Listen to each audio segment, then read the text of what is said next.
नमस्कार, आप देख रहे हैं वीके न्यूज। मैं हूं दिवाकर विक्रम सिंह।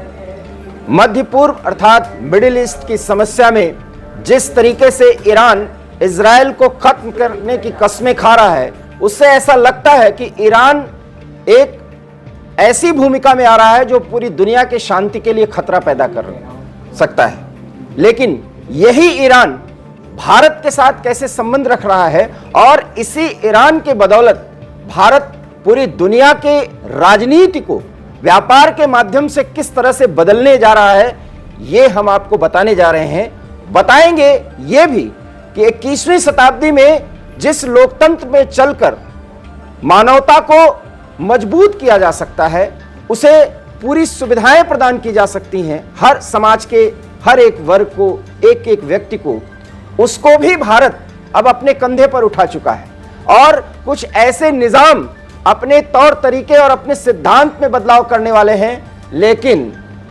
एक देश को छोड़ करके, और वो देश है पाकिस्तान।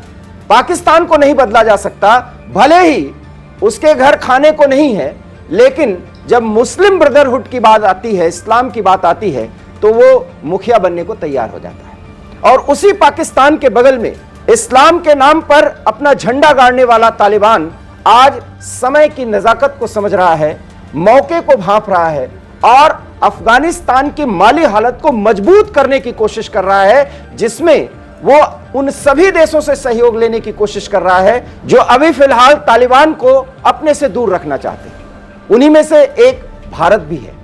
सवाल यह है कि फिर हम इतनी बात क्यों आपको बता रहे हैं। जरा ये वीडियो देखिए। इस वीडियो में कोई कहीं पहुंचा है और इंस्पेक्शन कर रहा है, मतलब निरीक्षण कर रहा है।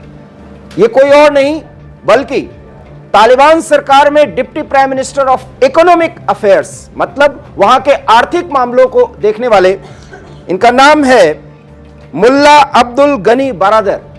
बहुत ही फेमस नाम है और ये तालिबान के नेता हैं। तालिबान के आर्थिक स्थिति को ये कंट्रोल करते हैं, देखते हैं, और डिप्टी प्राइम मिनिस्टर की इनकी भूमिका है। हम एक बार फिर क्लियर कर दें कि तालिबान को राजनयिक तौर पर भारत ने कोई मान्यता नहीं दी है, लेकिन ईरान जैसे देश ने इस्लाम के नाम पर तालिबान को मान्यता दी है। और मौके का जो नजाकत है उसको तालिबान ने भांप लिया है, और वो ये कि अगर दुनिया के साथ आगे कदम बढ़ाना है तो अपने नजरिए में बदलाव करना है। और व्यापार जो एक बड़ा जरिया है, उस जरिए को उसने पकड़ लिया है। ईरान की यात्रा पर गए हैं बारादर साहब, और ये डिप्टी प्राइम मिनिस्टर अफगानिस्तान की माली हालत को सुधारने और पाकिस्तान को उसकी औकात दिखाने की एक बड़ी पहल कर दी है। कैसे? आप ये देख रहे हैं, ये जहां ये इंस्पेक्शन कर रहे हैं, ये वहां का चाबहार बंदरगाह है। अब आप चाबहार नाम सुने होंगे तो आपको पता चल गया होगा कि इस चाबहार बंदरगाह का निर्माण भारत और ईरान ने मिलकर के किया है, और अब यह बंदरगाह पूरी तरह से तैयार हो गया।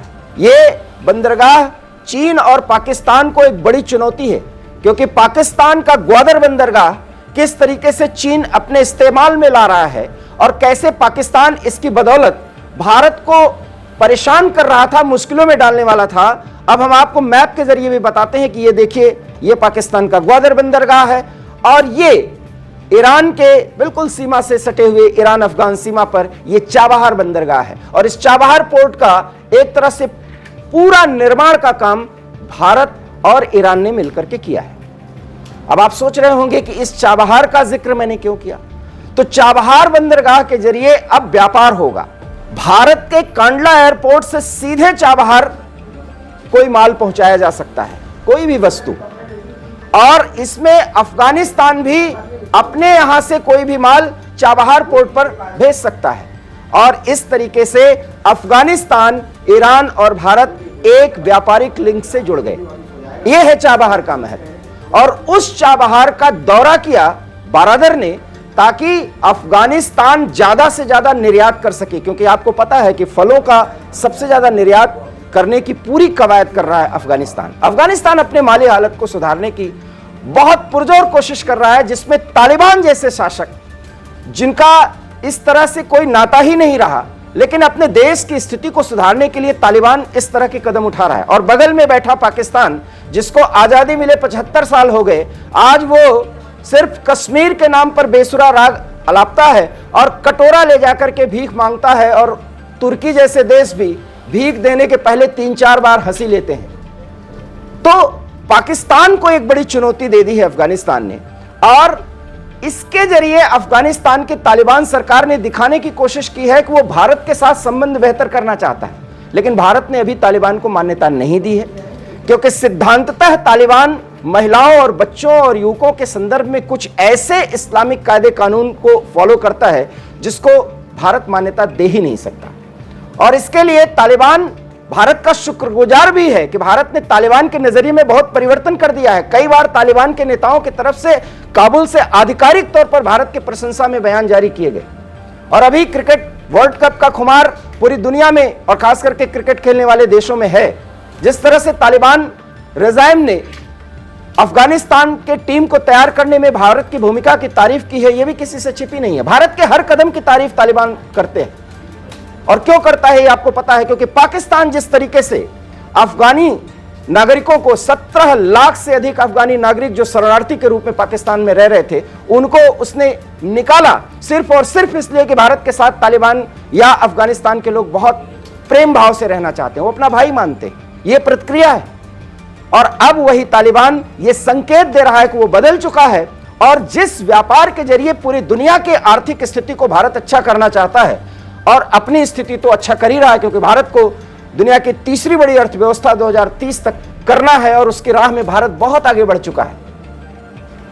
तो उस राह में तालिबान भारत के साथ समझौता करना चाहता है, इसलिए उसने ईरान का सहारा लिया है और ईरान में जाकर के चाबहार पोर्ट का निरीक्षण किया है। ये आप विजुअल देख सकते हैं। और बारादर को बाकायदा ये बताया गया कि किस तरीके से भारत की इस पोर्ट के निर्माण में और इसको आगे बढ़ाने में एक बड़ी भूमिका रही है।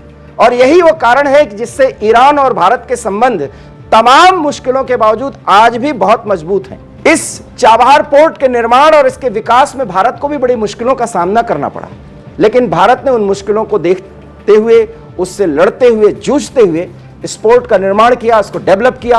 ग्वादर और हम्बनटोटा जैसे बंदरगाहों को भारत ने बड़ी चुनौती दे दी है। हम्बनटोटा बंदरगाह वो पाकिस्तान में नहीं बल्कि वो श्रीलंका में है, जिसको चीन ने डेवलप किया है। और उस बंदरगाह के डेवलपमेंट के माध्यम से चीन ने किस तरीके से श्रीलंका को बर्बाद किया है, ये भी किसी से छिपा नहीं। लेकिन भारत चाबहार पोर्ट का निर्माण करके सभी इस्लामिक देशों को ईरान के जरिए भारत से जोड़ रहा है, उसमें अफगानिस्तान भी शामिल है। ऐसे में आप समझ सकते होंगे कि अगर भारत इस समय कोई बात कर रहा है तो इजरायल और हमास के बीच जो युद्ध चल रहा है, 57 मुस्लिम देश कुछ भी कहें, लेकिन जब भारत की बात आएगी तब वो भारत के खिलाफ बिल्कुल खुलेआम मोर्चा नहीं खोल सकते, क्योंकि भारत ने विकास के और संबंधों की एक दूसरी राह ही तय कर दी है, उसकी लाइन ही बना दी है। G20 शिखर सम्मेलन में भी जिस तरीके से भारत ने एक मिडिल ईस्ट कॉरिडोर का निर्माण किया और जो पूरे यूरोप से जोड़ती है, उन सब में भी चाबहार की एक बड़ी भूमिका होगी। ऐसे में व्यापार के जरिए अपने दुश्मन को भी दोस्त बनाने की जो कवायद भारत कर रहा है, उसमें उसको इतनी बड़ी सफलता मिल रही है कि आगे रणनीतिक कदम उठाने में भारत को ज्यादा मुश्किल नहीं आने वाली। अब तालिबान पाकिस्तान से बदला लेगा, लेकिन भारत को अपना भाई और दोस्त मानेगा। इसके जरिए तालिबान का भी भला होगा और अफगानिस्तान का विकास होगा। चाबहार पोर्ट उसमें बड़ी भूमिका अदा करेगा। ईरान पहुंचकर अली बरादर, जो deputy prime minister economic affairs Afghanistan के हैं, उन्होंने अब अफगानिस्तान को बहुत मजबूती के साथ जोड़ने का एक निर्णय लिया है, एक फैसला किया है। इसलिए उन्होंने निरीक्षण किया और शुक्रगुजार हुए वो इस चाबहार पोर्ट के निर्माण के लिए, जिसमें भारत और ईरान ने महत्वपूर्ण भूमिका निभाई है। आपको हमारी ये खबर कैसी लगी, अपनी प्रतिक्रिया दीजिए। देखते रहिए वीके न्यूज, क्योंकि यहाँ खबरों का और उसके विश्लेषण का सिलसिला कभी नहीं थमता। फिलहाल मुझे दीजिए इजाजत। नमस्कार। वीके न्यूज, राष्ट्र के नाम।